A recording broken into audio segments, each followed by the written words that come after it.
Bonjour à tous. Euh, Geoffrey Abécassis de l'ADEME, du programme d'investissement d'avenir.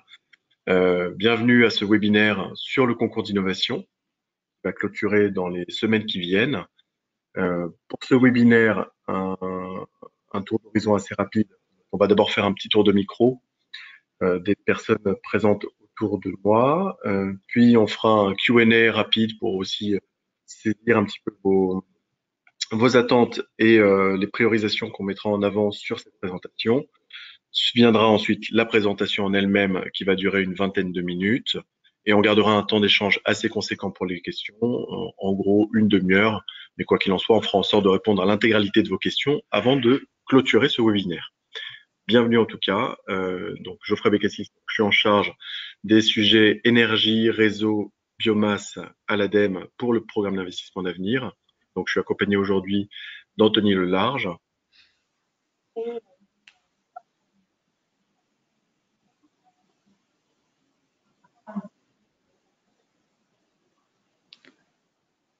Allô, Anthony? Oui, Anthony. Oui. On ne vous entend pas bien.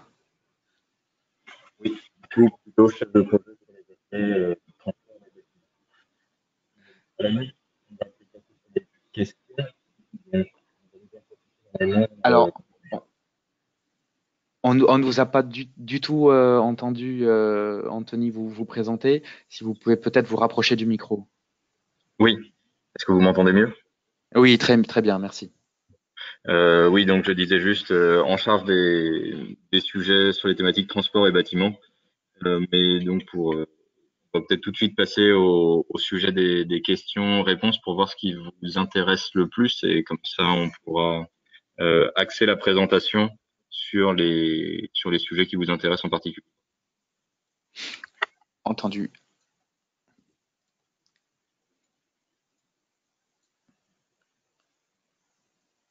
Alors, le sondage est affiché. Donc, tous les participants peuvent cliquer sur les questions qui vous paraissent les principales pour vous. Voilà, on se laisse une trentaine de secondes pour que tout le monde puisse choisir les questions. On affichera ensuite les résultats.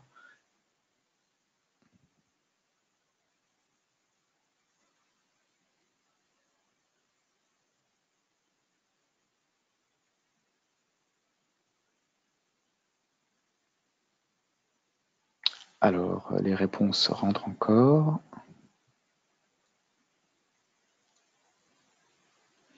Voilà, je pense que tout le monde a terminé. Quelques dernières personnes. Tout le monde a voté. Allez, nous allons afficher.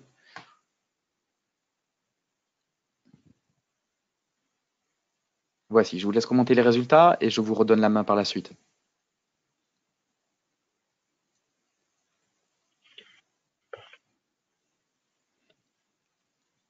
Allô, Anthony, Geoffrey? Oui. On récupère les résultats. Ça marche. Est-ce que vous les voyez bien à l'écran? On les voit bien. Merci beaucoup. Ok, parfait.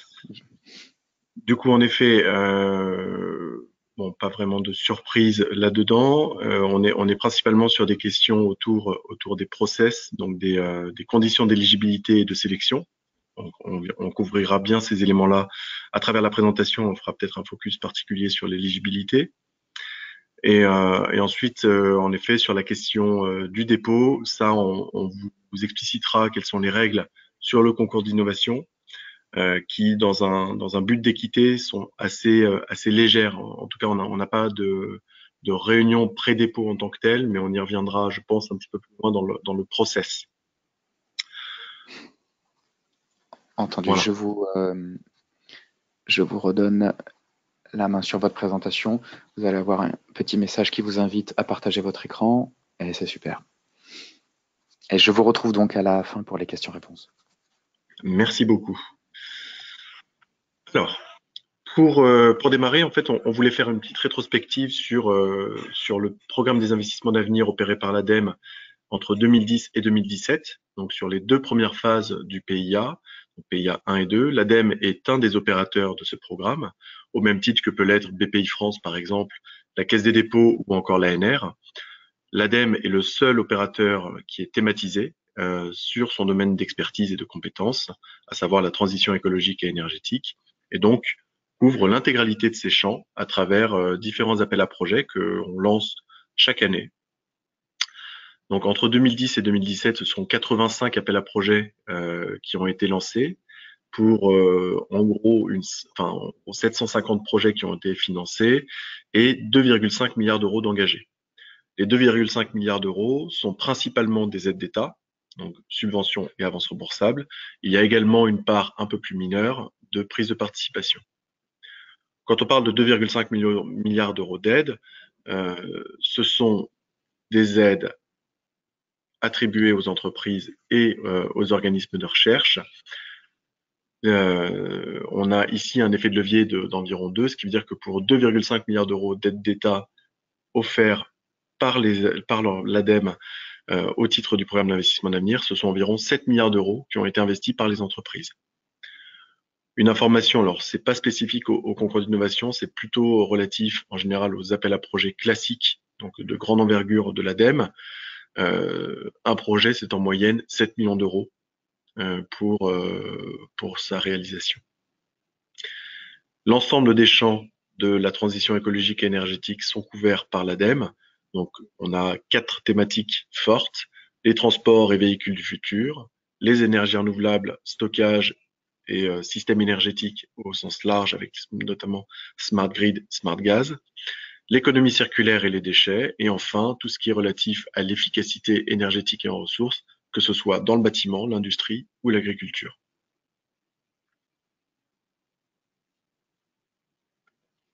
Alors, du coup, le PIA aujourd'hui, on est sur la 3e phase du PIA qui se décompose du point de vue de l'ADEME en plusieurs appels à projets. On retrouve l'appel à projet qui nous intéresse aujourd'hui, le concours d'innovation, qui est réservé aux PME, qui est ouvert également par vague. On est effectivement dans la 3e vague du concours d'innovation. On a un appel à projet qui est plutôt dédié transport et mobilité, avec un nom donc un petit peu long, mais qui vous permet de comprendre globalement l'appel à projet, qui est de valoriser la propriété intellectuelle des organismes de recherche. Donc sur cet appel à projet, on est sur un appel à projet très spécifique et qui ne concerne que le transport et la mobilité. Et plus globalement, on a les appels à projets démonstrateurs et territoires d'innovation de grande ambition, qui sont aujourd'hui structurés autour de 8 grandes thématiques qui seront peut-être redistribuées en cours d'année, mais globalement l'idée reste la même, de financer des démonstrateurs ou des travaux d'innovation dans les différents sujets qu'a pu évoquer Geoffrey juste avant. Et on a finalement une approche en fonds propres, mais qui est aujourd'hui extérieure à l'ADEME via une société spécifique et qui consiste à prendre des prises de participation dans des grosses infrastructures dans le cadre de réalisation de premières commerciales. Pour articuler tout ça sous une autre approche, vous voyez ici l'ensemble de ces appels à projets dans un graphe qui vous présente donc l'articulation entre des projets qui sont plus collaboratifs ou plus individuels et des projets qui vont de petits projets jusqu'à des montants particulièrement importants. Vous voyez donc ici que on peut être soit sur des appels à projets qui sont plutôt axés R&D, qui vont dans ce cas être des appels à projets purement ADEME, hors des investissements d'avenir. Et vous retrouvez ensuite les appels à projets investissements d'avenir qu'on a pu évoquer juste avant. Le graphe vous montre comment s'articule le concours d'innovation en termes de montant de projet par rapport aux autres sujets, sachant qu'on peut tout à fait imaginer qu'il y ait un continuum de financement de projets. Vous pourriez, dans un premier temps, vouloir déposer un projet au concours d'innovation pour développer une solution dans le cadre de votre société, et ensuite envisager d'aller sur les appels à projets plus collaboratifs pour aller continuer à travailler sur cette solution avec un partenariat avec des organismes de recherche ou des grands groupes.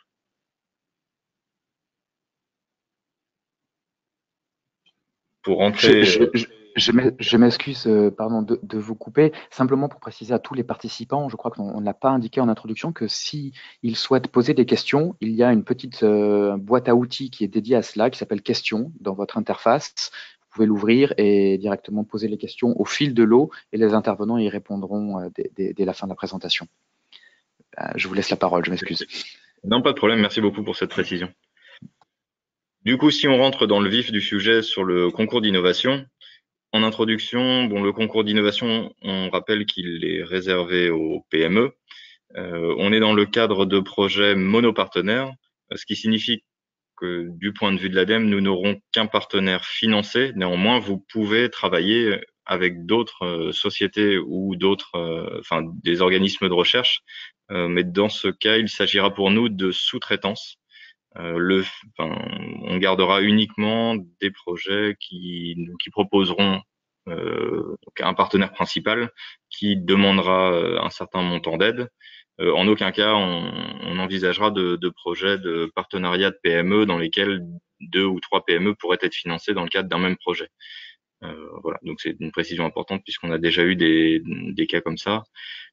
Pour vous donner un ordre de grandeur du nombre de projets financés, effectivement, dans la vague 1, qui reprenait les mêmes thématiques que celle de la vague 3, on a eu 46 lauréats pour 176 projets déposés. Dans la vague 2, 25 lauréats pour 76 projets déposés. Pour rappel, sur cette vague 3, on est donc du côté ADEME sur 4 thématiques, pardon. Donc le transport et la mobilité durable, eau et biodiversité, efficacité en énergie et ressources, énergie renouvelable, stockage et système énergétique. Vous retrouverez les détails de ces thématiques dans le cahier des charges de l'appel à projet, sachant que certains sujets au sein de ces thématiques ont été priorisés dans le cadre de cet appel à projet. BPI France et France Agrimaire opèrent donc 5 autres thématiques. De la même façon, vous retrouverez la description de ces thématiques dans le cahier des charges de l'appel à projet. L'idée est de ne pas déposer votre projet plusieurs fois sur des thématiques différentes. N'hésitez pas à déposer votre projet sur une des thématiques et si jamais il nous semblait qu'une autre thématique était plus appropriée, nous redirigerions votre projet vers la thématique adaptée. Mais voilà, évitez de déposer plusieurs fois votre projet sur différentes thématiques. Alors, pour aller dans la continuité de ce que vient de présenter Anthony, on va partir sur non seulement les critères d'éligibilité et les modalités de financement. Donc, la première chose, et peut-être la plus importante, c'est qu'en effet, il faut être une PME au sens communautaire pour pouvoir déposer son projet et être éligible. Ce sont donc des projets exclusivement monopartenaires et qui doivent être, en termes de montant de coût du projet, entre 600K € et 5 millions d'euros. On fera un distinguo à 1 million d'euros, en deçà et au-dessus, entre les petits projets et les gros projets. Je reviendrai sur ce point en fin de slide sur les remboursements des avances remboursées. Les projets doivent durer entre 12 et 36 mois. Pareil, c'est un critère d'éligibilité. Et les taux de financement vont être de 45% pour les petites entreprises et de 35% pour les projets portés par les moyennes entreprises. Au niveau des dépenses éligibles, là ici, c'est tout à fait classique dans les projets de recherche. On va retrouver les salaires des personnels internes, les frais de sous-traitance qui sont capés. C'est un point qui est important, puisqu'on ne veut pas que ce soit des projets qui soient portés par plusieurs acteurs et que ce soit un petit peu déguisé ou que ce soit un projet porté par une grande entreprise qui arrive et qui prenne 70% des coûts en sous-traitance. Donc, on a capé les frais de sous-traitance à 30%, sauf si c'est justifié et ce point de justification est finalement un aval donné par le comité de pilotage des investissements d'avenir. Voilà, donc l'esprit, c'est 30%. Si vous allez au-delà, vous avez un risque que votre projet soit refusé. On retrouve derrière des contributions aux amortissements pour les équipements, enfin les gros équipements que vous pourriez acheter pour faire votre démonstration, des frais de mission qui sont mineurs, des autres coûts qui sont en général des petits achats et des consommables, et enfin des frais connexes forfaitaires. Donc les frais connexes sont les frais de structure typiquement la location des bureaux, l'électricité, etc. Et ça, c'est donc forfaitaire à 20% du salaire de personnel interne. Quand on parle de salaire de personnel, je précise ici qu'on parle de salaire personnel chargé, non environné. Justement, l'environnement vient avec les frais connexes. Le financement en tant que tel de ces projets se fait sous la forme de subventions et d'avances remboursables ou récupérables. Et en effet, au regard des autres outils de financement de l'ADEME, ces modalités sont plutôt intéressantes pour les entreprises, sont de 2/3 de subventions et d'1/3 d'avances récupérables. Le versement, parce qu'on sait que le cash peut être un vrai sujet pour les PME, on a une première tranche qui équivaut à 70% de l'aide limitée à 200K € pour donc le premier versement. Et ensuite, soit on est dans les gros projets, donc avec des coûts supérieurs à 1 million d'euros, et on pourra avoir 1 ou 2 versements intermédiaires, soit on est dans un petit projet, et à ce titre, on aura le solde qui sera versé directement. Le remboursement des avances remboursables se fait en fonction de la taille du projet. Pour les petits projets, ce seront 100% des avances remboursables qui seront remboursées au premier euro de chiffre d'affaires. Voilà, vous développez votre solution, celle-ci arrive sur le marché, elle est commercialisée, vous faites votre premier business, vous remboursez l'avance remboursable. Pour les gros projets, au regard des montants qui sont en jeu, vous allez rembourser 100% de ces avances remboursables au premier euro et 50% supplémentaires à l'atteinte d'un succès commercial. Ce succès, il est défini par votre business plan, qui est challengé par les équipes de l'ADEME et sur lequel on se met d'accord. Vous allez dire, nous, on va vous faire une proposition où on va vous dire, à partir du moment où vous atteignez X millions d'euros de chiffre d'affaires ou que vous avez vendu X unités de production de votre solution, à ce moment-là, on considère que le projet est un succès commercial et donc vous remboursez 50% supplémentaires. Afin de sélectionner les meilleurs projets, puisqu'on est dans le cadre d'un concours, ce qui veut dire qu'il ne suffit pas d'être bon, il faut être meilleur que les autres, on a distingué 4 éléments de différenciation des projets. Le premier, et peut-être le plus important, c'est le caractère innovant. Ce caractère innovant, il se regarde au regard de la pertinence par rapport à l'objet du concours, par rapport au cahier des charges, à la maturité de la technologie, parce que comme mentionné par Anthony dans l'une des premières slides, on attend des niveaux de TRL d'entrée qui soient en gros entre 5 et 7, et étant donné qu'on veut aller sur le marché rapidement, on souhaite que les projets sortent à minimum à 8 et si possible à 9. On cherche des projets qui ont un potentiel de rupture également. C'est pour ça que on a mis en avant aussi la notion de deep tech qu'on cherche à avoir à travers les différents projets. Donc voilà, le caractère innovant, le fait d'amener des objets de rupture, de déverrouiller des situations qui sont aujourd'hui complexes, c'est un critère qui est déterminant. Le deuxième, c'est la capacité du porteur à mener son projet. Et ceci sous 2 aspects, à la fois d'un point de vue financier, il faut qu'il ait les moyens financiers de faire ce projet, et il faut qu'il ait les compétences et les moyens humains. C'est-à-dire que si vous êtes une structure de 2 personnes et que vous avez prévu un nombre d'hommes-mois qui est déraisonnable au regard de votre structure, il va y avoir un sujet et il est probable que votre projet ne passe pas à ce titre-là. Pour autant, on garde un peu de souplesse et typiquement, si vous n'avez pas à ce stade, quand vous déposez votre projet, les ressources financières pour faire votre projet, mais que dans votre dossier, vous avez bien démontré typiquement que vous êtes bien avancé pour réaliser une levée de fonds ou que vous avez des garanties bancaires. Enfin, voilà, si vous n'avez pas les fonds disponibles, il faut nous démontrer votre maturité et votre possibilité d'aller chercher ces fonds. Et ce, dans un délai au maximum de 6 mois après le dépôt du projet. Le troisième critère, on est à l'ADEME, on est sur des sujets de transition écologique et énergétique. Nécessairement, votre projet doit avoir un impact en termes d'éco-conditionnalité. Et donc, vous allez devoir remplir une matrice et nous démontrer comment, démontrer qualitativement et si possible quantitativement. Quantitativement, potentiellement plutôt pendant le projet qu'avant, le caractère éco-conditionnel de votre projet. Le dernier point de sélection, et pareil, enfin, quelque part, ils sont tous aussi importants les uns que les autres finalement, c'est le caractère économique. C'est-à-dire qu'il faut nous démontrer la pertinence et le potentiel de marché de votre solution et que celle-ci soit réplicable à grande échelle, qu'elle soit réplicable en France ou à l'étranger. Et ou à l'étranger d'ailleurs. Enfin, on a mis ici également le caractère optionnel de la labellisation par un pôle de compétitivité. On vous invite à vous rapprocher d'un pôle dans votre région, puisque ce sont des organismes qui connaissent bien, qui connaissent bien le concours d'innovation, ce qui veut dire qu'ils savent ce qui est attendu. Ils vont vous challenger sur des éléments sur lesquels nous on vous challengera. Donc nous on vous invite fortement à vous rapprocher d'un pôle pour obtenir la labellisation ou tout du moins pour leur présenter votre projet. C'est un caractère optionnel, donc c'est pas déterminant, mais c'est un élément qu'on prendra en considération dans l'analyse de votre dossier.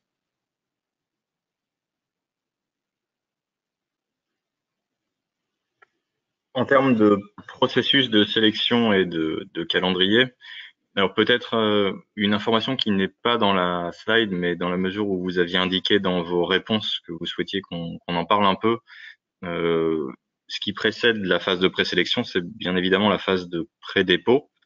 Dans cette phase-là, comme le disait Geoffrey, compte tenu de la volumétrie de dossiers potentiels, on n'a pas la possibilité d'accompagner le pré-dépôt des projets comme on peut le faire sur les gros projets collaboratifs, entre guillemets.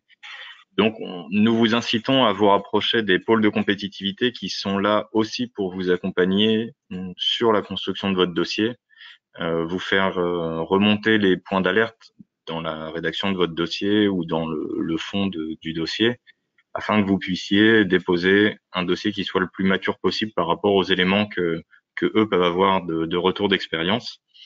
Et finalement, la concrétisation de ce travail-là, c'est la labellisation que les pôles peuvent vous apporter. Et nous, dans le cadre des échanges que nous avons avec les pôles, nous sommes tout autant informés des projets labellisés par les pôles que des projets non labellisés par les pôles suite à leur étude.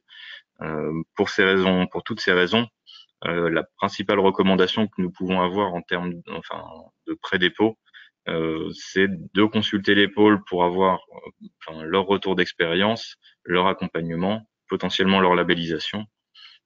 Et si jamais une question que vous pourriez avoir dans le cadre du pré-dépôt ne trouve pas de réponse auprès des pôles, ces derniers ont la possibilité de nous contacter facilement pour justement pouvoir avoir des réponses dans un délai relativement court. Une fois que l'appel à projet est clôturé, donc en l'occurrence le 14 mai pour cette vague, nous entrons en phase de présélection. Cela signifie que nous faisons un premier filtre sur les dossiers déposés, notamment au regard de l'ensemble des critères que Geoffrey vient de présenter. Cette étude nous amène à sélectionner les projets que nous souhaitons recevoir en audition. Les auditions sont donc prévues dans le cadre de cette vague pour la semaine du 24 juin. Lors de ces auditions, vous serez amené à présenter pendant 20-25 minutes votre projet, suivi de 20-25 minutes de questions par l'ensemble des ministères de tutelle des investissements d'avenir. Pour rappel, il s'agit du ministère de l'Industrie, ministère des Finances, du ministère de la Transition écologique et solidaire et du ministère de la Recherche. À l'issue de ces auditions, en ce qui concerne les petits projets, nous avons une phase d'instruction relativement courte qui vous permet d'avoir une décision de financement dans un délai également court, puisque en 6 semaines, nous pouvons vous indiquer si le projet est retenu ou non pour financement. Dans le cadre des gros projets, nous avons une instruction qui s'approche plus des instructions qu'on peut avoir sur les autres appels à projets, puisque nous réalisons ce que l'on appelle une réunion d'expertise. Dans ce cas, nous mobilisons un expert externe en complément de l'expert interne ADEME pour évaluer le fond de votre projet et décider de son financement potentiel, qui dans le cas des gros projets interviendrait dans cette situation plutôt mi-octobre, pour vous donner un ordre de grandeur. Et finalement, nous entrons dans la phase de conventionnement, contractualisation du financement à l'issue de cette décision. Globalement, la contractualisation, le conventionnement correspond à la rédaction d'un certain nombre d'annexes et de conditions générales et particulières qui encadreront notre versement d'aide. Donc, sachant qu'on est sur un versement qui est à 70% voilà, au conventionnement et ou avec un maximum de 200 000 euros et de 30% pour le solde ou du coup de complément des 200 000 euros.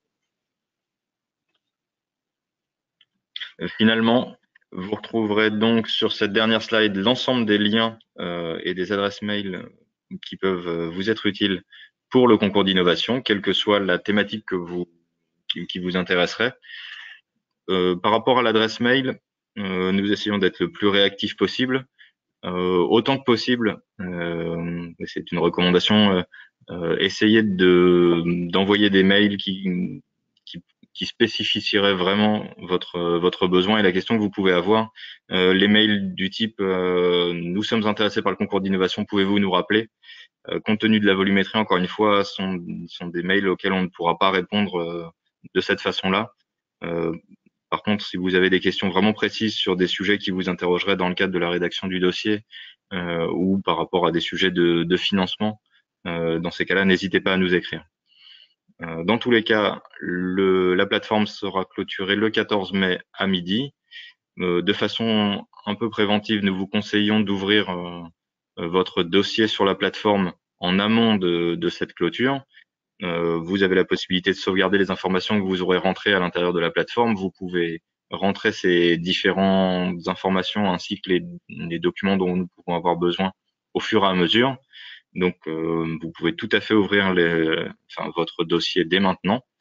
Et nous vous conseillons de finaliser le dépôt de votre dossier plutôt la veille ou vraiment en début de matinée pour éviter la surcharge vers midi d'une clôture de l'ensemble des dossiers qui seraient déposés dans le cadre du concours d'innovation. Voilà. Donc je pense qu'on peut passer aux questions. Oui, alors il y a déjà pas mal de questions qui sont arrivées. En préambule, effectivement, pour toutes les personnes qui ont demandé si les slides seront envoyés, oui, la présentation sera bien envoyée après le webinaire directement par email à tous les participants. Alors, sur l'ensemble des questions, il y a deux lots qui se détachent. Une première, un certain nombre de questions sur les critères d'éligibilité. On va commencer par celle-ci. En revenant sur une de vos premières slides, est-ce que les conditions générales citées par l'ADEME, éligibilité sélection, sont les mêmes que pour Agrimaire? Et quel est l'impact d'une labellisation du projet sur son éligibilité et sa sélection? Alors, je vous avoue que je ne connais pas les conditions générales de France Agrimaire. Donc, ça va être compliqué de répondre à cette question en intégralité. Ce qui est sûr, c'est que la labellisation en tant que telle n'est pas un critère d'éligibilité. D'accord. Maintenant, enfin, je sais pas si on peut. La labellisation, on la voit plutôt comme une réponse aux critères de sélection.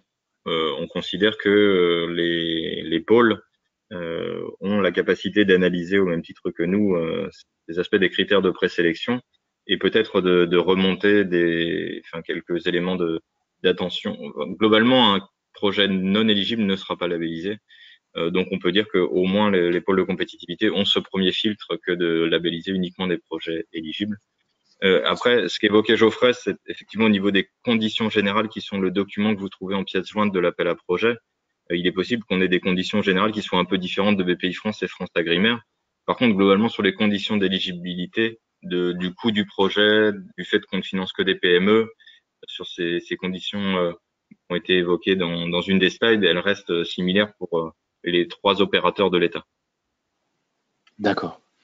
Alors, il y a quelques questions également sur le niveau de TRL, notamment quelle est la différence entre le financement démonstrateur sur un TRL 5.9 et le concours d'innovation TRL 7.9? Est-ce que peut-être pour clarifier sur la différence entre démonstrateur et concours d'innovation?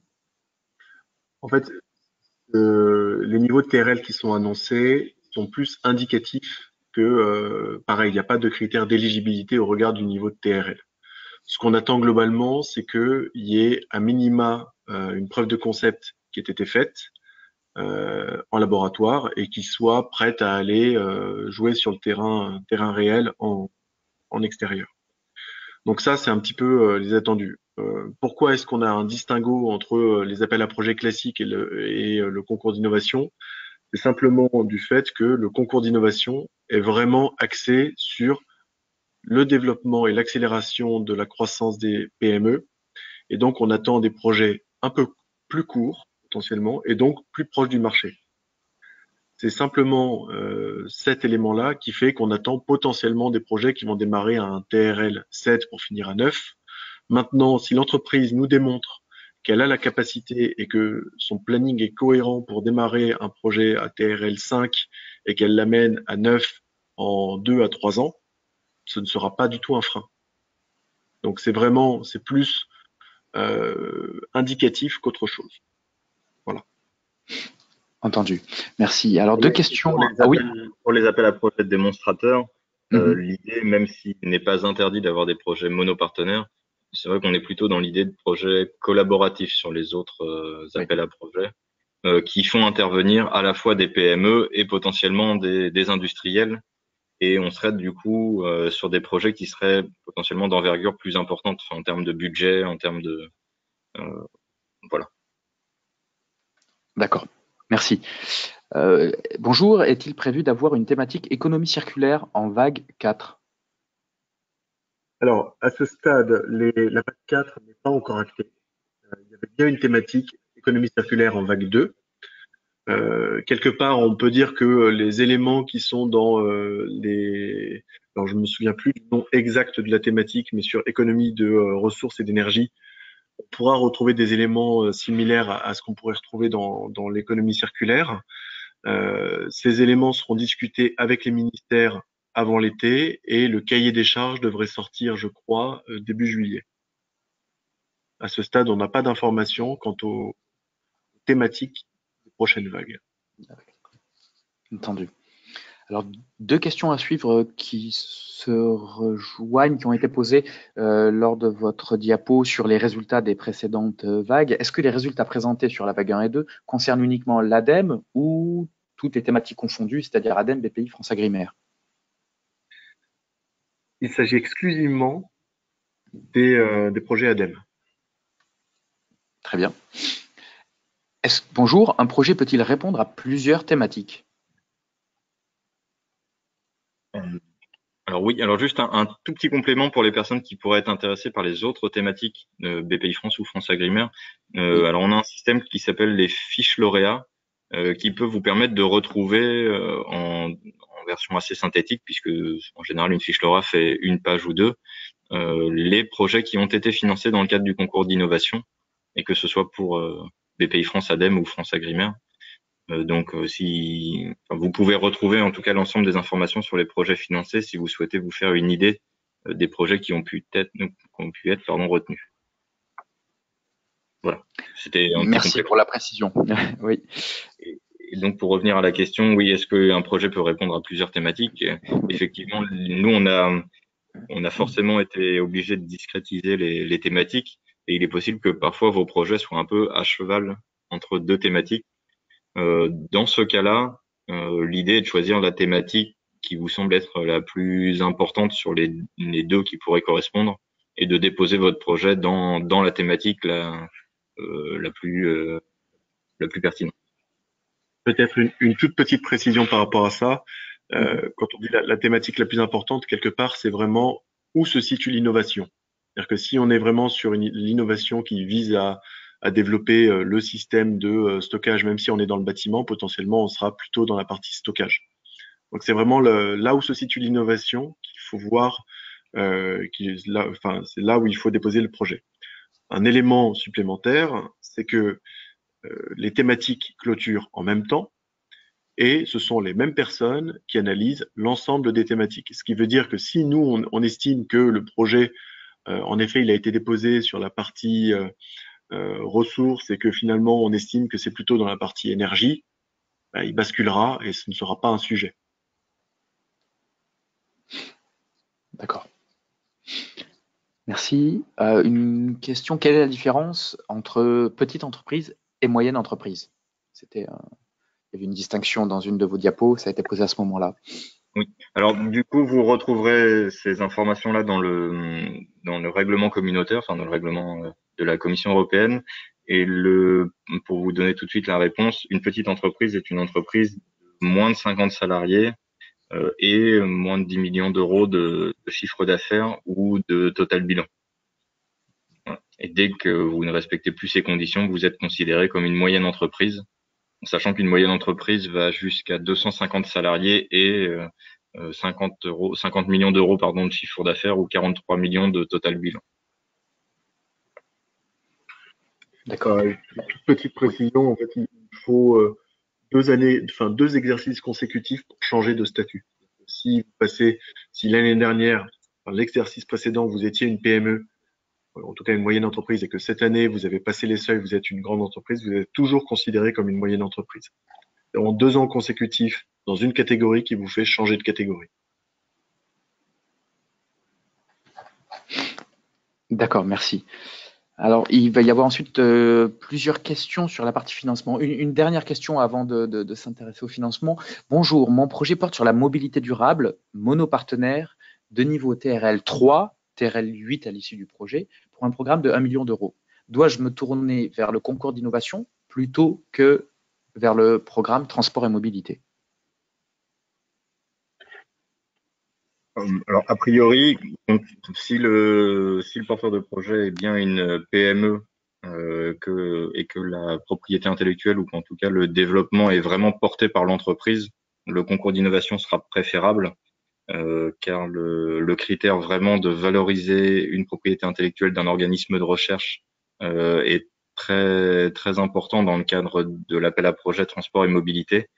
Et plusieurs projets n'ont pas été retenus pour instruction dans cet appel à projet, justement dans la mesure où ils n'avaient pas assez démontré en quoi l'organisme de recherche apportait une compétence ou une connaissance pour réaliser un produit ou un système.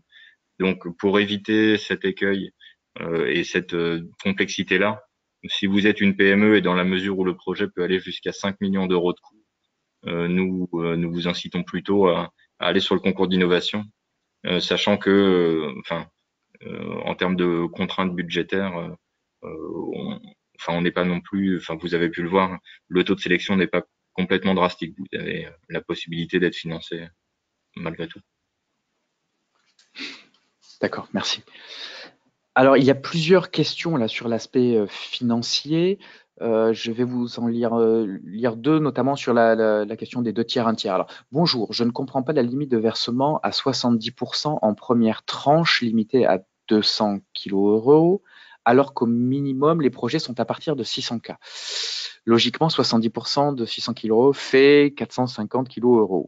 Et dans la même logique, il y a pour le financement, et donc une autre question, pour le financement, ce sont 2 tiers de projets en subvention et 1 tiers en avance remboursable, ou bien le montant pour un projet est ventilé en 2 tiers et 1 tiers? Enfin, autrement dit, y a-t-il forcément de l'avance remboursable? Alors, 2 réponses. La première, on va prendre un exemple concret, ce sera plus simple en parlant. Imaginons en effet que le projet fasse 600 K euros. Ça veut dire que le porteur, si c'est une moyenne entreprise, on va faire un truc plus simple, 1 million d'euros. 1 million d'euros, le porteur peut prétendre potentiellement à 35% d'aide, ce qui signifie 350 K euros. C'est bien au niveau de l'aide qu'on va calculer les 70% de la première tranche. Donc ensuite, on va faire 70% de 350 K euros. Et là, on arrive à quelque chose comme 270 K euros, peut-être, ouais, de tête. Et on ne pourra pas verser en effet ces 270 K euros, on capera à 200 K euros. Et ensuite, le reliquat sera versé au solde. Donc c'est bien par rapport au niveau de l'aide qu'on calcule les 70% et qu'on capte à 200 K euros. Et effectivement, dans le cas d'un projet à 600 000 euros, les 70% de l'aide totale qui peut être versée sont inférieurs à 200 000 euros. Donc, on ne capte pas à 200 000 euros, on verse bien les 70% de l'aide au moment de la contractualisation. Tout à fait. Sur la deuxième question, ce sont donc bien pour chaque projet est financé en 2 tiers de subvention et un tiers d'avancement. Excusez-moi, on ne vous entend plus très très bien, ça D'accord. coupait, ça s'est arrêté. Chaque projet est donc bien Oui. financé en… Donc, le financement en 2 tiers de subvention et un tiers d'avance remboursable est valable pour chaque projet unitairement. C'est-à-dire qu'il n'y a pas de projet financé à 100% en subvention ou à 100% d'avance remboursable. Chaque projet, imaginons, reprenons notre exemple de projet à 1 million d'euros, moyenne entreprise, ça veut dire 350 K euros d'aide. Et sur ces 350 K euros d'aide, il y a environ 220 K euros de subvention et 130 K euros d'avance remboursable. D'accord. C'est très clair. Pas d'autres précisions? On peut passer à une autre question? Oui. Ok. Alors, y a-t-il un intermédiaire entre les pourcentages appliqués pour subvention avance remboursable selon la taille de l'entreprise ou bien est-ce fixe? Les éléments qu'on vous a présentés sont rédigés dans le cahier des charges, sont fixes et non négociables. Très bien. Alors, pour rappel, peut-être avec les éléments que vous avez déjà énoncés précédemment, mais une start-up peut-elle prétendre au concours Innovation Croissance? Sur cette distinction PME-start-up, parce que là, voilà. Une start-up est potentiellement, en général, une PME ou alors c'est une licorne. Donc à partir de là, une start-up est totalement pertinente pour le concours d'innovation. Je rajouterai simplement un petit élément sur ce que j'ai mentionné tout à l'heure sur la possibilité de financer son projet. En effet, qui dit start-up dit jeune structure qui n'a pas forcément les reins suffisamment solides pour porter un projet à 1 million d'euros sans aller chercher du financement externe. Donc il faudra nous démontrer sa possibilité et sa capacité à financer son projet. Mais c'est un concours d'innovation PME/start-up. Tant que c'est moins de 250 salariés, c'est pertinent. Merci. Alors, une question qui a été déjà posée à la précédente d'ailleurs session sur le concours d'innovation par rapport à des questions plutôt territoriales. Par exemple, est-ce qu'une entreprise belge peut participer au concours d'innovation? Belge, c'est pour exemple, c'était un cas, mais cela va évidemment pour d'autres pays, et à la fois donc des pays de l'Union européenne. Et est-ce que également des entreprises qui seraient implantées en Martinique, en Polynésie française ou autres peuvent également participer au concours d'innovation? Ok. Alors, donc pour être éligible, il faut être une PME en monopartenaire et inscrit au RCS en France. Ce qui veut dire que seules les entreprises françaises peuvent postuler, françaises dans toutes ses composantes, y compris territoire d'outre-mer, Nouvelle-Calédonie, etc. Polynésie. Tant qu'on est en gros sur le territoire national, on est éligible. Une filiale potentiellement d'une entreprise étrangère qui serait implantée en France et qui aurait des travaux, et ça c'est important, travaux et de la production en France, serait éligible. La seule contrainte, c'est qu'en général, quand on est une filiale d'une entreprise étrangère, on n'est pas forcément une PME, puisque quand on dit PME, on est vraiment, il faut pas être lié à une entreprise qui dépasse les 250 salariés. Sinon, on n'est plus une PME. Mmh.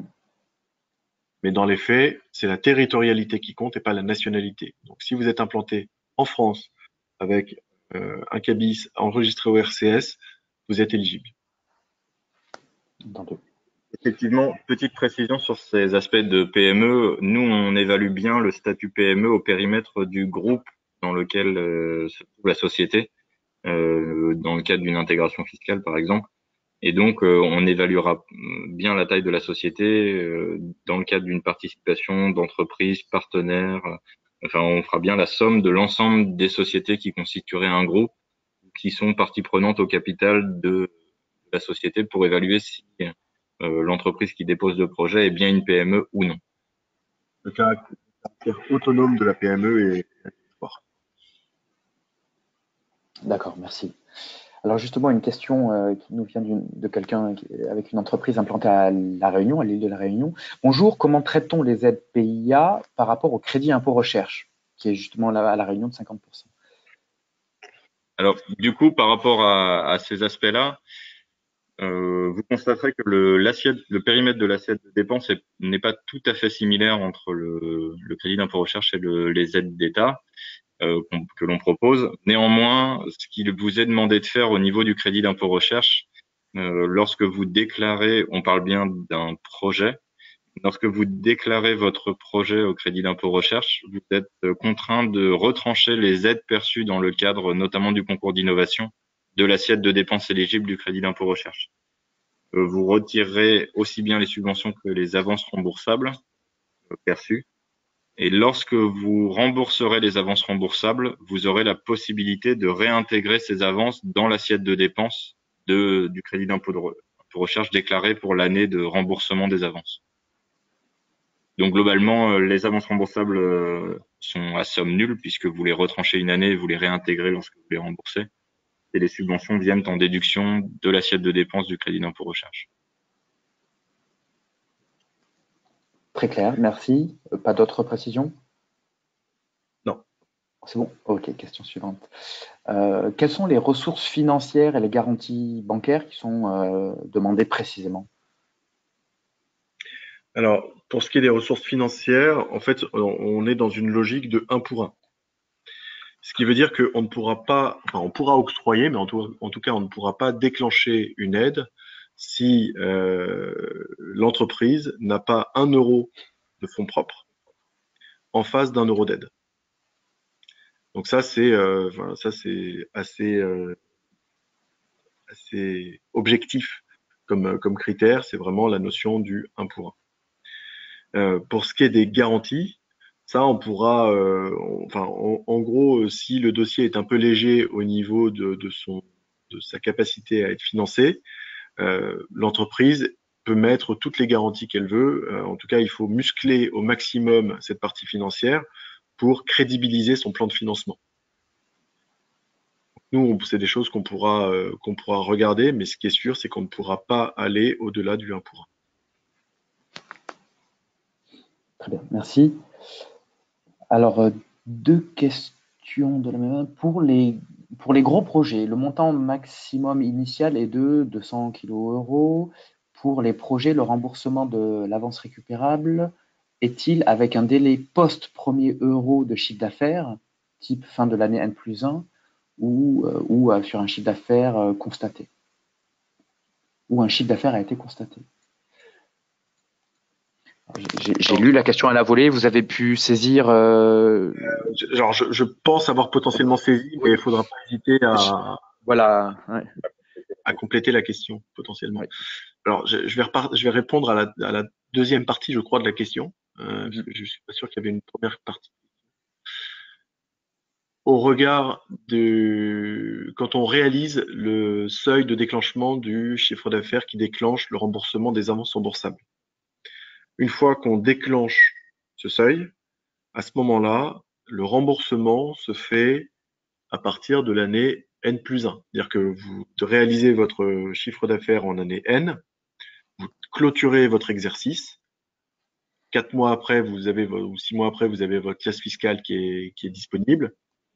Prévenez l'ADEME que vous avez réalisé vous avez atteint le seuil en année N et vous remboursez, donc vous commencez à rembourser à année N+1 en septembre, grosso modo, si vous êtes sur un exercice 1er janvier, 31 décembre. Et ce remboursement se fait en plusieurs échéances annuelles. C'est-à-dire que vous ne devez pas rembourser directement en une annuité l'intégralité de l'avance remboursable, vous pouvez le faire en 2, 3, 4 ans. Toutefois, si vous voulez le faire en 1 an, et notamment pour éviter de payer un peu plus d'actualisation, à ce moment-là, c'est possible. C'est à votre main. Donc, je ne sais pas si j'ai répondu complètement à la question, en tout cas, c'est la façon dont je l'ai compris. Et peut-être un petit point de précision, comme on décorrèle, comme l'a dit Geoffrey, l'élément déclencheur du remboursement effectif de l'aide, si jamais vous êtes amené à réaliser votre premier euro de chiffre d'affaires alors que le projet est en cours, ce qui peut arriver, en aucun cas on ne vous demandera de rembourser l'aide pendant le projet. On attend dans tous les cas le solde du projet avant de demander le remboursement des avances remboursables. D'accord. Donc, nous invitons la personne qui a posé la question à la préciser évidemment si elle veut d'autres éléments. Une autre question, y a-t-il des éléments particuliers que vous attendez concernant la description du marché?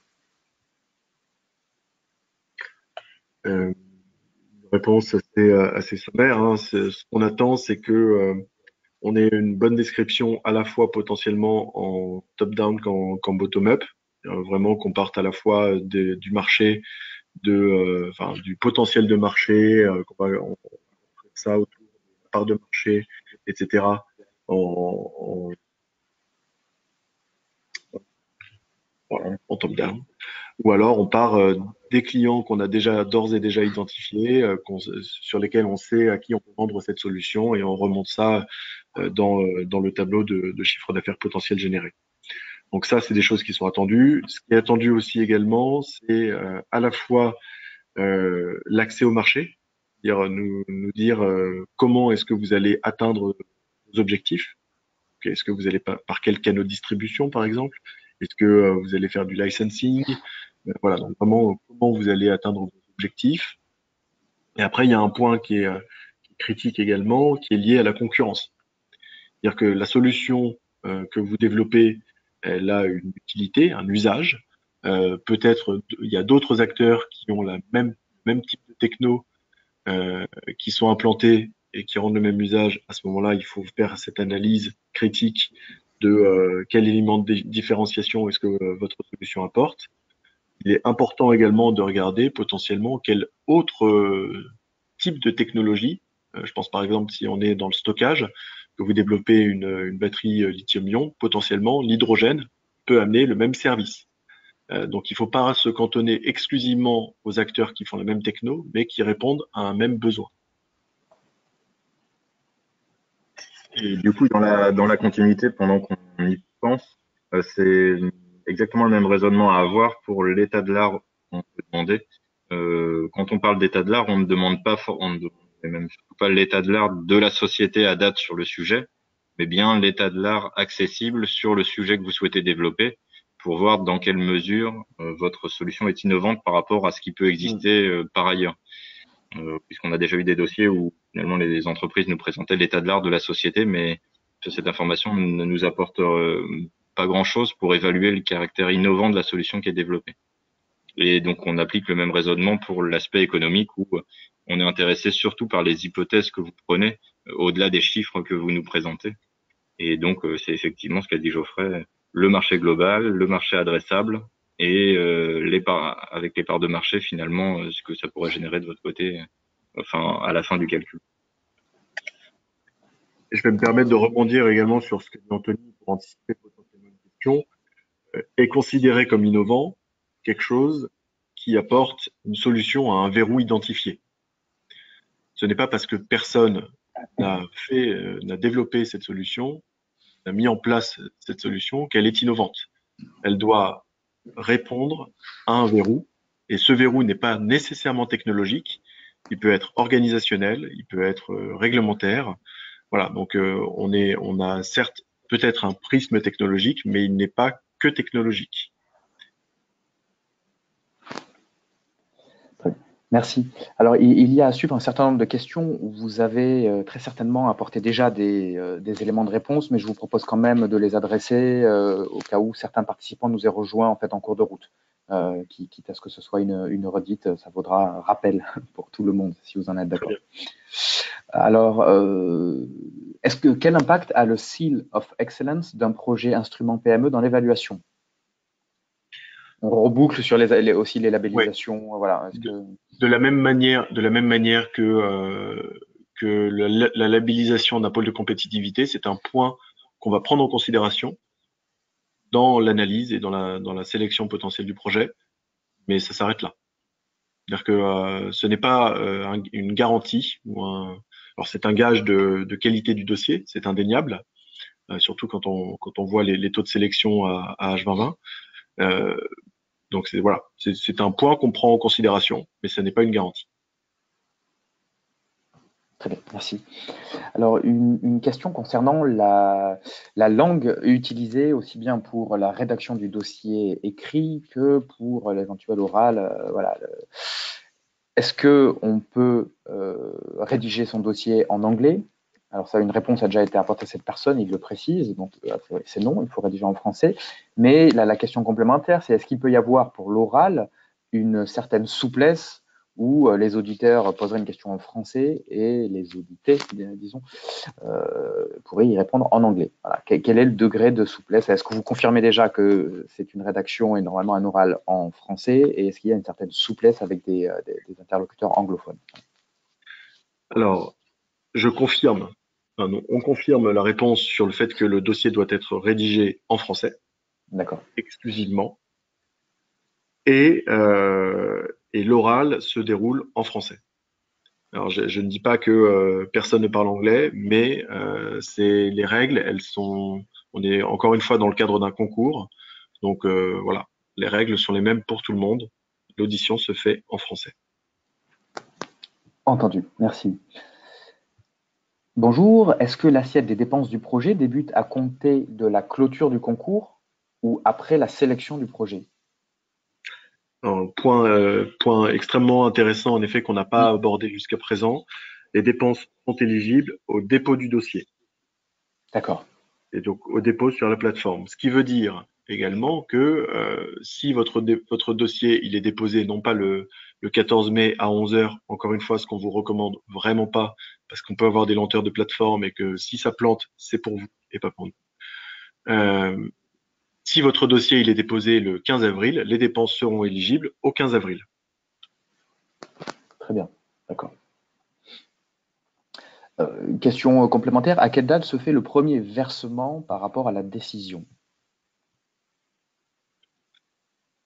Alors, le versement se fait, en gros, il faut compter, donc là, on a une clôture le 14 mai. Si on est un petit projet, on va avoir la décision en juillet. Ça veut dire une contractualisation potentiellement en septembre. Et donc, grosso modo, un premier versement qui interviendrait avant décembre, à peu près. Si on est dans le cadre d'un gros projet, on a le même timing avec 2 mois de plus. Donc, ça veut dire, grosso modo, le paiement avant décembre semble un peu joueur, ça peut se faire, mais sinon ce sera début février. D'accord. Merci. Alors à nouveau sur les questions de compatibilité d'aide, bonjour, quelle est la compatibilité des subventions PIA avec les autres systèmes d'aide, notamment FEDER? Du coup, par rapport à ça, on a la limite qui est fixée par la Commission européenne du taux maximum d'aide par taille d'entreprise. Donc on les a pas forcément mis à disposition, mais vous pouvez retrouver normalement dans le cahier des charges de l'appel à projet les textes de l'encadrement communautaire qui sont vous pouvez taper RGEC sur internet, vous les trouverez, qui autorise un montant d'aide allant jusqu'à 70% pour les petites entreprises et 60 pour les moyennes entreprises. Vous constaterez que nous n'aidons pas les entreprises au taux maximum d'aide, ce qui signifie que vous pouvez avoir un complément de financement dans le cadre de votre projet. Alors on parle bien d'un même périmètre projet. Lorsque vous êtes sur un même périmètre projet, vous pouvez aller dans le cadre d'une petite entreprise jusqu'à 70% d'aide, et donc vous pouvez potentiellement chercher des financements complémentaires à hauteur de 70% au global avec l'aide que nous fournissons. Par contre, si vous cherchez des aides sur des projets complémentaires différents, des périmètres qui ne se recoupent pas, là vous pouvez cumuler des demandes d'aide sur des projets différents. Donc l'évaluation, elle peut se faire au niveau de l'entreprise ou au niveau du projet, sachant que la limitation européenne, elle est au niveau du projet. Et dans tous les cas, la seule contrainte du côté entreprise, c'est la déclaration des aides qui est faite. C'est pour ça que vous retrouvez un document dans le cadre du dossier de candidature où nous demandons la déclaration des financements perçus, des financements publics perçus, puisqu'il est à la charge du dernier financeur public de calculer que l'aide ne dépasse pas le seuil maximum autorisé par la Commission européenne. Donc c'est un sujet a priori qui peut limiter l'aide totale si vous demandez plusieurs aides, mais la seule contrainte de votre côté, c'est uniquement l'aspect déclaratif des aides publiques perçues. Merci. Les délégations régionales de l'ADEME peuvent-elles contribuer pour le pré-dépôt? C'est un. Alors, l'outil, l'action concours d'innovation est géré au niveau national. Vous pouvez tout à fait vous rapprocher de vos directions régionales qui, en règle générale, vous renverront vers nous. Donc D'accord. voilà. Après, certaines directions régionales seront peut-être plus impliquées enfin, mais quelque part, il n'y a pas de règles, il n'y a pas d'ordre qui a été donné aux directions régionales. Mais en règle générale, dès que ça va parler programme d'investissement d'avenir, elles vont repiquer vers le siège. Le siège. D'accord. Merci. Bonjour, est-il possible de prendre en compte des dépenses liées à la commercialisation ou la pré-commercialisation de la solution? Non. Seules les dépenses liées au développement sont éligibles. Très bien. Bonjour, un projet ayant un niveau de maturité plus bas que TRL5 peut-il être éligible? Oui, s'il démontre sa capacité à monter à un TRL 8 ou 9 dans les 36 mois.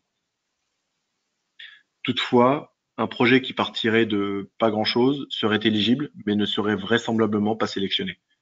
Comme je le disais précédemment, il faut quand même un minima une preuve de concept labo. C'est une règle un peu tacite, mais c'est ce qu'on applique en général. Entendu, merci. Vous confirmez qu'un projet inférieur à 600 000 € n'est pas éligible à cet appel à Je projet? confirme. Si on rate l'échéance du 14 mai, quand a lieu la vague suivante? Alors, la vague suivante n'est pas encore totalement fixée. C'est bon? Oui, oui, oui, pardon, je vous en prie.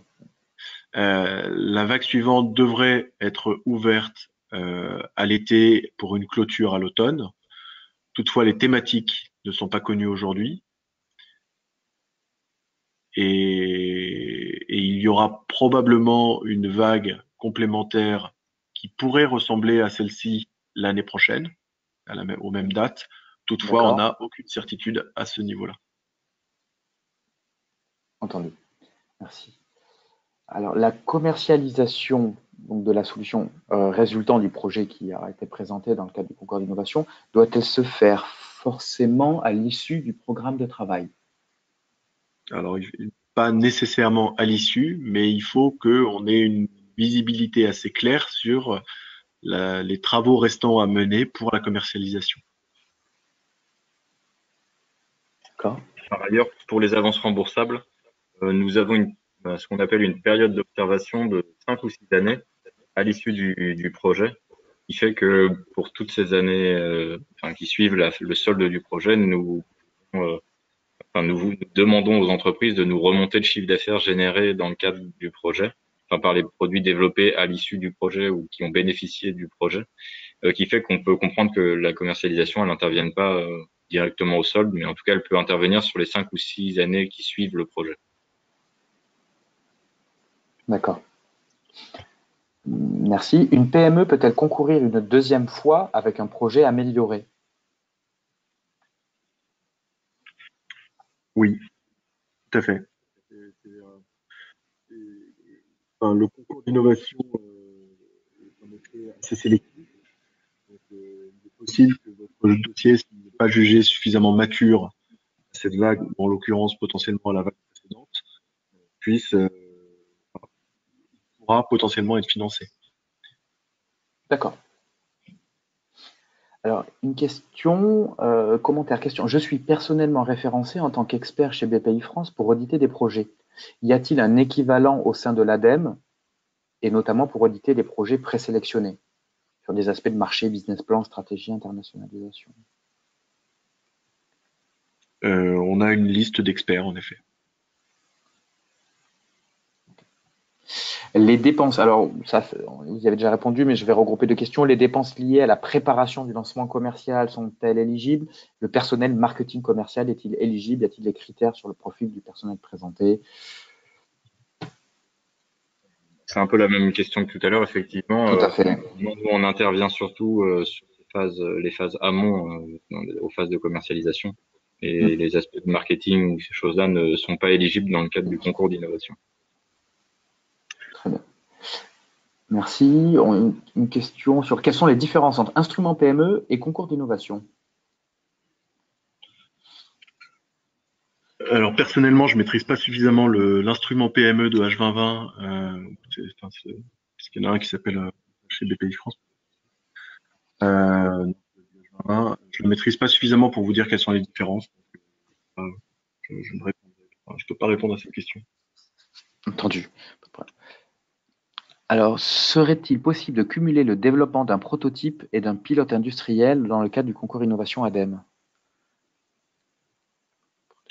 Oui, c'est un peu la réponse qu'on faisait tout à l'heure, c'est-à-dire que c'est possible. On préférera que il y ait un proto qui ait déjà été développé. Maintenant, si le planning est cohérent, si nous on estime que c'est faisable dans le délai imparti, c'est pas inenvisageable. D'accord. Alors, je saute quelques questions pour être sûr, on y reviendra. Vous avez déjà apporté des réponses, alors on gardera les redites pour un peu plus tard si on a encore le temps. Pour les remboursements des avances remboursables et complémentaires, sur quoi est basée la prévision d'activité? Les informations dans le document déposé? Alors dans le document déposé, en effet, les porteurs doivent donner un business plan de leur solution. Et donc c'est sur la base de ce business plan alors, il y a un élément qui est important ici, c'est ce business plan. En fait, globalement, il faut que j'ai aucune case en dur. Il faut qu'on comprenne l'ensemble des hypothèses qui sont sous-jacentes. Pourquoi? Parce que nous, on va vouloir vous challenger sur ces hypothèses. Donc, quand vous dites je vais en vendre 10, il faut qu'on comprenne à qui, comment, pourquoi 10, et qu'est-ce que ça représente au niveau du marché, etc.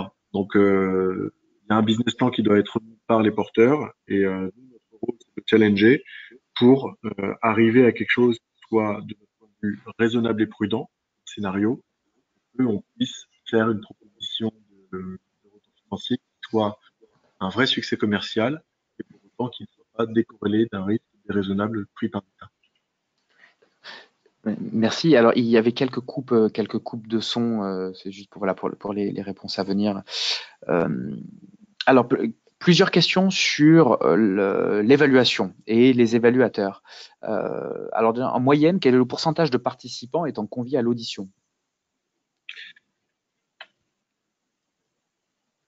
Alors, enfin, Donc, on de parle façon, pour moi de façon du de comprendre ratio. la question, Mhm. c'est combien de personnes par entreprise peuvent venir. En général, on limite à 2 maximum, potentiellement le CEO et le CTO. Voilà. D'accord. Après, si la question était plutôt sur quel nombre, quels sont de combien de personnes est composé le jury, en général, on a 7-8 personnes. On va avoir potentiellement 2 personnes ou 3 personnes de l'ADEME, ensuite une représentante par ministère, et en l'occurrence 2 pour le ministère de la Transition écologique et solidaire, qui est représenté à la fois par la Direction générale de l'énergie et du climat et par le président du jury, qui est le commissariat général au développement durable. Au global, ça fait 7-8 personnes avec des ministères, l'ADEME et une personnalité qualifiée. Très bien, d'accord, merci. Alors, vous avez très clairement répondu aux deux questions que je m'apprêtais à poser. La question en moyenne, quel est le pourcentage de participants étant conviés à l'audition? Moi, je l'entendais peut-être comme quel est le ratio entre le nombre de dossiers déposés et ceux qui vont être appelés à soutenir à l'oral. C'est une interprétation possible, voilà. C'est une interprétation possible, en effet. Est-ce Là-dessus, qu'on quelque peut part, avoir une idée de ça? on n'a pas vraiment d'idée de ratio aujourd'hui. Simplement, D'accord. on constate quelque part que sur les 2 premières vagues, grosso modo, on a un financé pour 3 ou 4 postulants. Donc ça, c'est un ratio qu'on a constaté sur les 2 premières vagues. C'est sûr, c'est qu'il y a des fonds qui sont disponibles et que les meilleurs projets seront financés. Et si on parle uniquement des auditions, nous, potentiellement, on aurait la possibilité d'auditionner tous les projets déposés si tous les projets sont à auditionner parce qu'intéressants. Donc, il n'y a pas de contrainte au stade de l'audition. D'accord. C'est vraiment une première sélection par rapport à des projets qui seraient potentiellement inéligibles. Et il faut considérer pour nous que on considère que l'audition est nécessaire lorsqu'on a estimé que le projet était intéressant et qu'il manquait des informations dans le dossier par rapport aux informations dont on peut avoir besoin. Donc c'est là que, enfin, la conclusion de ça, c'était juste pour vous dire que le dossier de candidature reste pour nous très important.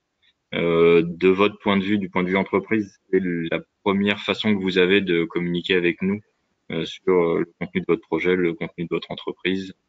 Il ne faut pas du tout négliger la qualité du dossier et on a pu potentiellement avoir des projets qui ne sont pas passés en audition du fait d'un dossier dont on n'avait pas vraiment compris la finalité. Donc un effort tout particulier est demandé sur le dossier et l'audition est vraiment perçue comme le moyen d'avoir des informations complémentaires pour un projet qu'on aurait déjà estimé comme intéressant. Très bien, d'accord, merci. Alors, il y avait plusieurs remarques ou questions sur les thématiques. Est-ce qu'il y a certaines thématiques qui sont plus prisées que d'autres? Et une question peut-être que j'ai du mal à interpréter, mais pouvez-vous nous aider à déterminer la meilleure thématique? Je pense que c'est par rapport à voilà, des projets qui peuvent être entre deux thématiques. Voilà. Donc, est-ce qu'il y a des thématiques déjà plus prisées que d'autres? Toutes les thématiques sont aussi importantes les unes que les autres. Pas de thématiques prisées. Alors, historiquement, il est vrai que sur cette vague-là, on a eu davantage de projets liés à l'énergie. Maintenant, il n'y a pas de plus prisé plus une que l'autre. Et après, en termes de budget, on n'a pas un budget par thématique. On a un budget global concours d'innovation qui peut varier du coup. D'accord. On ne vous entend plus très bien. Oui, on n'a pas un budget dédié par thématique. On a un budget concours d'innovation et qui peut être flexible en fonction des projets qu'on reçoit d'une thématique à l'autre. Donc, il n'y a pas d'intérêt pour une entreprise à postuler à une thématique plutôt qu'une autre en espérant avoir potentiellement accès à une enveloppe budgétaire plus importante qu'une autre thématique. D'accord. Très bien. Et puis sur la question de est-ce qu'on peut aider les entreprises à choisir les thématiques, oui. On pourra marginalement, mais l'esprit c'est celui que j'évoquais tout à l'heure, à savoir il faut que vous choisissiez la thématique en fonction du où se loge l'innovation. Donc si vous avez un projet qui est vraiment je sais pas, sur l'autoconsommation et que vous dites mince je sais pas si c'est en l'occurrence il n'y a pas la thématique bâtiment donc c'est moins un problème, on va dire véhicule to grid. Si vous avez un projet de grid, mince, je sais pas si c'est transport ou si c'est énergie. Si vous travaillez vraiment sur le véhicule en tant que tel, sur la batterie, le côté bidirectionnel, etc., potentiellement, ce sera du transport. Si vous travaillez sur l'aspect valorisation, agrégation, marché, etc., à ce moment-là, ce sera plutôt sur la thématique énergie. Globalement, si vous avez un doute, déposez à l'un ou l'autre, ça ne changera pas grand-chose. Et si vous avez un doute et que vous voulez absolument savoir sur quelle thématique, vous pouvez toujours nous envoyer un mail. On essaiera d'y répondre, mais ce ne sont pas les mails les plus importants pour nous. Plutôt les mails autour de j'ai un problème, j'arrive pas à remplir telle annexe ou je ne comprends pas les modalités de financement, etc. La thématique, elle est accessoire de notre point de vue. D'accord. Merci. Alors, à nouveau, des questions sur la partie financement. Si le concours d'innovation autorise 35% d'aide, notre projet peut-il être financé autrement sur les 65% nécessaires à la réalisation du projet? On revient sur les complémentarités de financement. Oui, on va y répondre rapidement. Les complémentarités de financement sont possibles dans la limite des règles de Bruxelles. Et donc, en l'occurrence, pour les PME, globalement, on va aller potentiellement jusqu'à 60-70% d'aide, ce qui veut dire que le gap entre 35 et 60 ou 70 peut être comblé potentiellement par du financement public externe au PIA, et en l'occurrence potentiellement par des fonds FEDER. Ensuite, l'autre levier d'intervention, c'est le CIR, qui peut être, comme l'a dit Anthony tout à l'heure, qui peut être pris sur le budget sur l'assiette de coûts hors subvention et avance remboursable, sachant que l'avance remboursable pourra être réintégrée si elle est remboursée dans le CIR. D'accord. Merci beaucoup. Bonjour, les montants alloués pour le financement des projets sont-ils limités à la hauteur des fonds propres?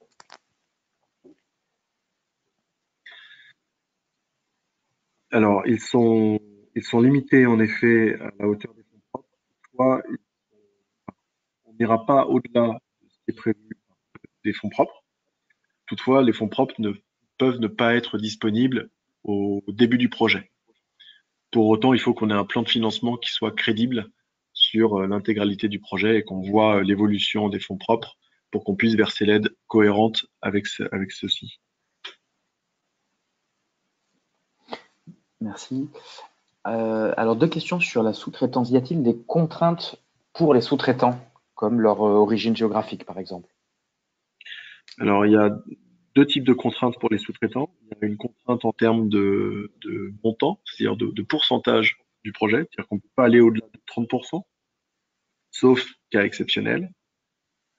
Et le deuxième élément sur l'aspect géographique, on va favoriser nécessairement une sous-traitance sur le territoire national.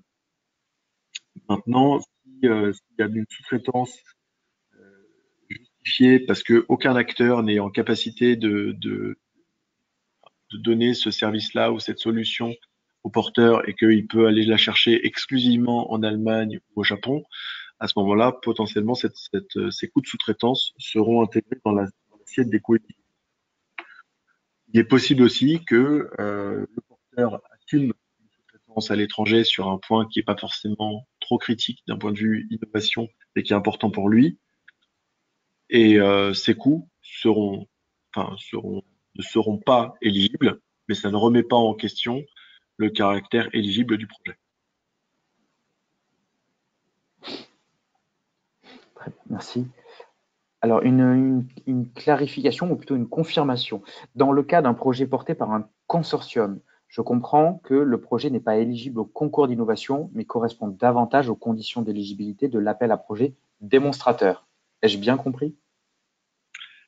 Vous avez bien compris, avec une précision, les modalités de financement ne sont pas les mêmes et les critères d'éligibilité ne sont pas les mêmes.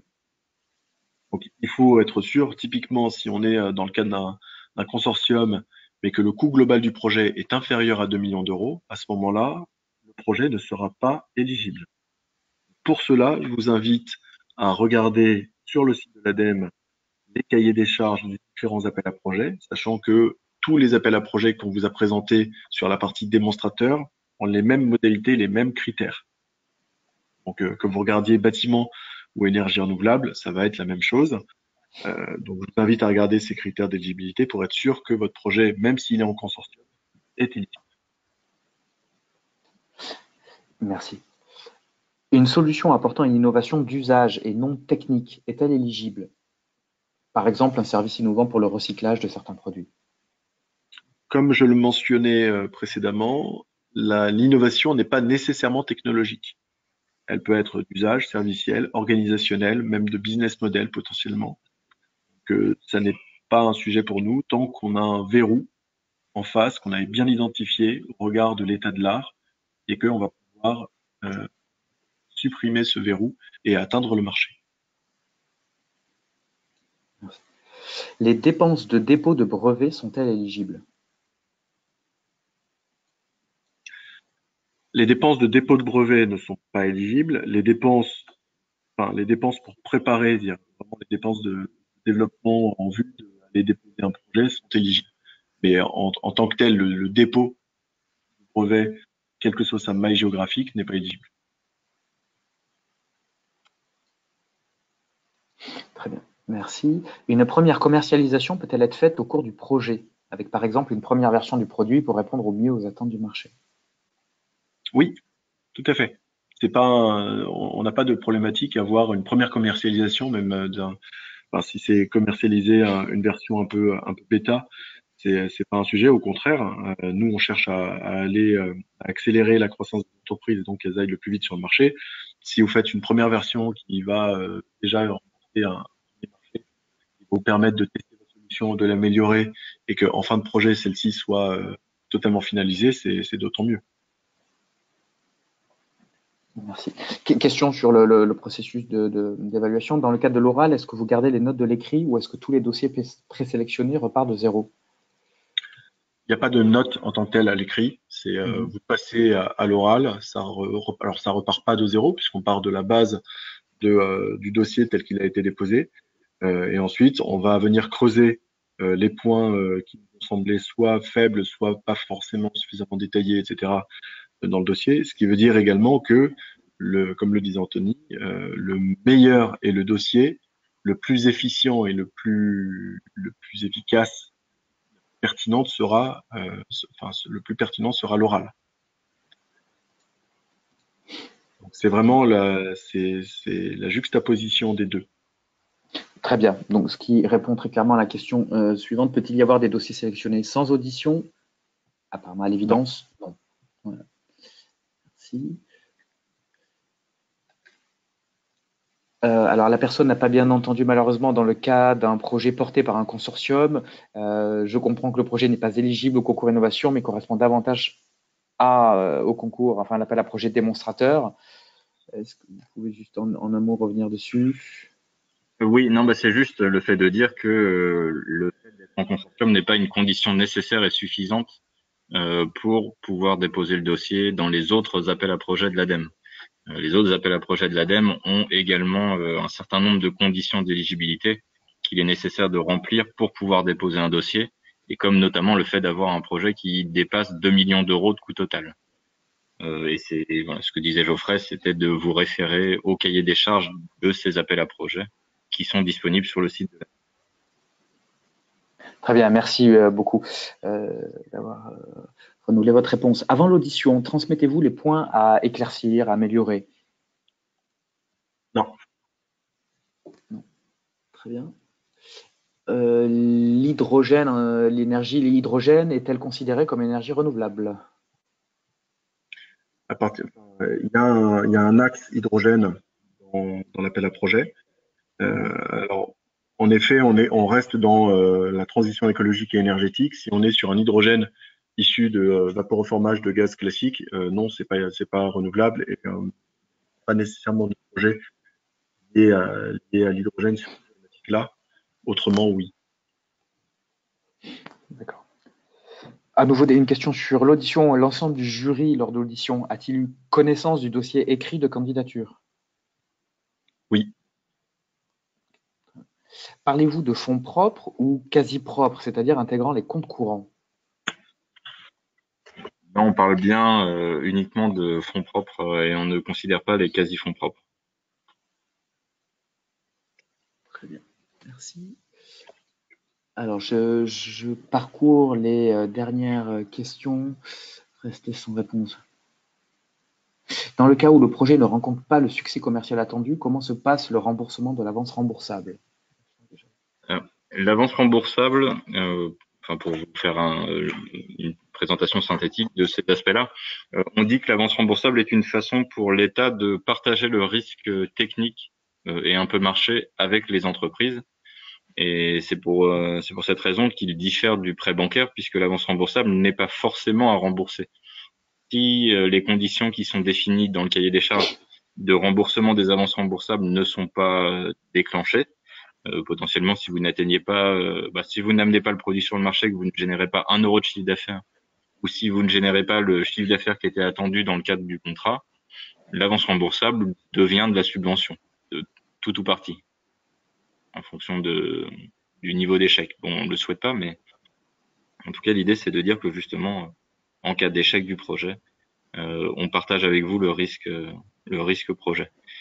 Pour autant, on a quand même un certain nombre de vérifications qui sont faites sur les 6 ans à l'issue du projet, et la simple déclaration de votre part d'un chiffre d'affaires de 0 euro sera challengée pour bien vérifier qu'aucun des produits que vous pourriez commercialiser n'ait bénéficié du projet qu'on aurait pu financer. Voilà. Juste Très bien. Alors, une autre question j'invite la personne qui est expert chez BPI France à vous contacter directement, peut-être de façon individuelle, sur la possibilité d'expertiser chez vous à l'ADEME. Le chiffre d'affaires considéré pour le remboursement est uniquement celui lié au projet. Si le chiffre d'affaires seuil n'est pas atteint, est-ce que l'avance ne sera pas remboursée? Alors, vous pourrez avoir le détail de ces éléments dans les conditions particulières qui sont mises à disposition, où vous trouverez la formulation qui est indiquée de le chiffre d'affaires est évalué au périmètre de l'entreprise ou de toute filiale affiliée de l'entreprise sur le produit qui a pu être développé dans le cadre du projet ou tout produit qui pourrait bénéficier directement ou indirectement des développements. Bon, tout ça pour vous dire que la définition est assez large et qu'elle ne porte pas exclusivement sur le fait que vous développiez un carré jaune. Bon, si les développements ont permis de commercialiser votre rectangle orange, potentiellement on pourra demander des avances, enfin le remboursement des avances remboursables. Merci. Alors, une question sur le calendrier, on va dire, des versements. Bonjour, dossier, donc dossier que l'on dépose en avril-mai. Premier versement, certes élevé, de 70%, mais versé en décembre. Donc, soit l'entreprise préfinance, soit elle attend 2020 pour travailler le projet. Les versements de petits projets peuvent-ils tomber plus vite, du type septembre? Non, donc on n'a pas la possibilité, compte tenu du nombre de dossiers à traiter et du fait qu'on a quand même un process avec une agence comptable qui est indépendante de l'ADEME pour valider les versements. Il n'est pas possible de compresser les délais. Et on rappelle quand même que l'aide ne correspond qu'à une partie du financement du projet. Donc non, il n'y a pas la possibilité d'augmenter le versement. Enfin, raccourcir, pardon, le versement. Merci. Alors, midi 27, on va essayer de répondre aux 2-3 dernières questions pour tenir l'horaire prévu de midi 30. Y a-t-il la possibilité d'inclure dans le budget la contribution aux amortissements d'un démonstrateur d'envergure, pilote industriel, dont le coût serait bien supérieur aux autres dépenses comme salaire, etc. Ou est-ce qu'il vaut mieux postuler à l'appel à projet démonstrateur dans ce cas? Alors, nous, on a la possibilité de financer des contributions aux amortissements. Si vous téléchargez la base de coûts, vous verrez que justement cette colonne est disponible. Sachez que nous ne finançons l'amortissement que sur la durée du projet. Donc, potentiellement, un gros démonstrateur, comme ce qui a l'air d'être sous-entendu dans la question, ne serait dans tous les cas pas amorti sur 3 ans et sur des durées potentiellement plus longues. Donc nous ne valoriserions que la durée, enfin que l'amortissement sur la durée du projet. Et au-delà de ça, si le démonstrateur était amené à être vendu, nous ne considérerions que le delta entre le coût de sa fabrication et sa vente, et non forcément l'amortissement comptable. Donc la réponse, elle n'est pas forcément générique, c'est plutôt une réponse au cas par cas. Mais sur le cas d'un très gros démonstrateur, potentiellement, le projet peut être plus pertinent dans un appel à projet démonstrateur. Merci. Alors pour la dernière minute, on va essayer de répondre très rapidement à 2 questions, mais auxquelles vous avez déjà en fait répondu, mais c'est vraiment elles sont revenues plusieurs fois. Et si jamais les gens sont arrivés en cours de route, les financements du PIA3 peuvent-ils être cumulés avec par exemple du CIR, CI ou être aide publique? Donc clairement oui, et vous avez précisé à hauteur maximum de 70% du coût du projet. Donc ça, enfin le 70%, c'était un exemple dans le cas d'une petite entreprise. Oui.